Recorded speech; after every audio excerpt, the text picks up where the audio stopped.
Ajay sir, बहुत बहुत स्वागत है आपका। Very good morning to you. ताज़ा डेवलपमेंट, अमेरिका और ईरान एक दूसरे पर तेज हमले एक बार फिर से शुरू कर दिए हैं। क्या संकेत, फिर से तनाव बढ़ेगा?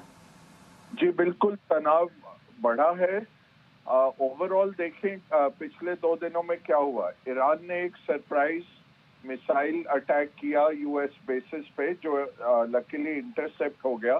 फिर ट्रंप ने कहा कि हम बड़ी सख्ती के साथ इनके साथ पेश आएंगे। फिर हमने देखा सऊदी और अमेरिका ने मिलके इराक में जो ईरानी मिलिशिया है, शिया मिलिशिया है, उनके ऊपर अटैक किया। 20 से ज्यादा लोग मारे गए, 4 ईरानियन एडवाइजर्स भी मारे गए, काफी बिल्डिंग क्षतिग्रस्त हुए।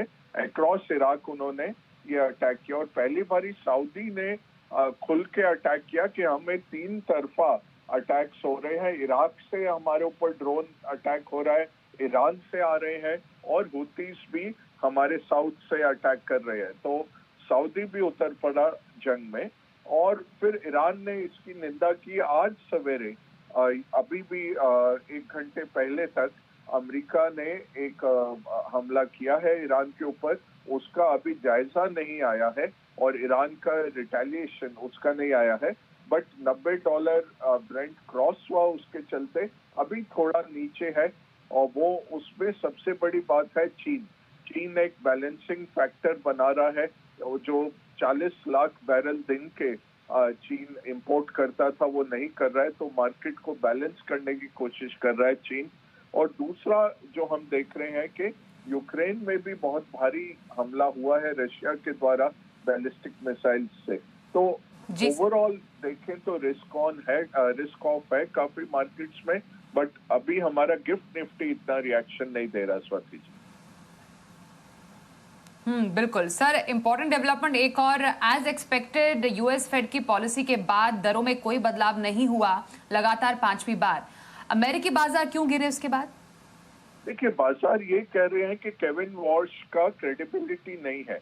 एक तरफ से वो कह रहे हैं कि मेरा सबसे अहम मुद्दा है प्राइस स्टेबिलिटी, इन्फ्लेशन को रोकना। दूसरी तरफ वो फोरकास्ट में बता रहे हैं कि इस साल इन्फ्लेशन 3.6 पे रहेगी, 3.6% बनिस्बत उनके 2% टारगेट के। तो अगर आपके टारगेट के नियरली डबल इन्फ्लेशन आप खुद फोरकास्ट कर रहे हैं और फिर आप इंटरेस्ट रेट हाइक नहीं कर रहे, बाजार इससे नाखुश हुआ। फिर उन्होंने तीसरी बात जो कही कि बाजार मेरा काम कर रहा है, क्योंकि रियल यील्ड्स बढ़ते जा रहे हैं, बॉन्ड यील्ड्स बढ़ रहे हैं, तो हमें रेट बढ़ाने की जरूरत नहीं है, बाजार ही हमारा काम कर रहा है। 12 वोटिंग मेंबर्स में से 3 ने डिसेंट किया। उन्होंने कहा आज रेट बढ़ाइए। कश्करी ने, हैमैक ने और लोगैन ने, ये तीनों रीजनल फेड्स के प्रेसिडेंट्स हैं, काफी अहम भूमिका निभाते हैं। तो 3/9 ने 3/12 ने कहा कि आज रेट बढ़ने चाहिए थे। तो मार्केट ने ओवरऑल ये रिएक्शन दिखाया कि इन्फ्लेशन तो बढ़ रही है यूएस ईरान के चलते, बट ट्रंप के दबाव के कारण आप सेंट्रल बैंक का काम नहीं कर रहे। और देखें तो डाउ जोन्स ज्यादा गिरा नैस्डैक से, तो 2% से ज्यादा 1100 पॉइंट डाउ जोन्स गिर गया उनकी प्रेस बैठक के बाद।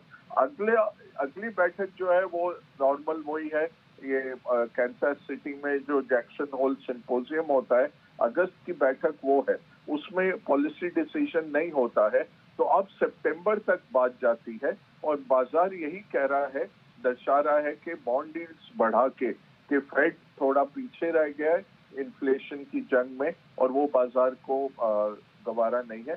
फिर मैं कहूंगा जो वेडनेसडे को मूव आता है नॉर्मली फ्राइडे तक रिवर्स हो जाता है। अभी भी यूएस फ्यूचर्स हम थोड़े ऊपर बढ़ते देख रहे हैं। मेरे ख्याल से कल तक आप रिकवरी देखेंगे अमेरिकन मार्केट्स में। बिल्कुल sir, thank you so much Ajay sir, एक बार फिर से बातचीत करने के लिए।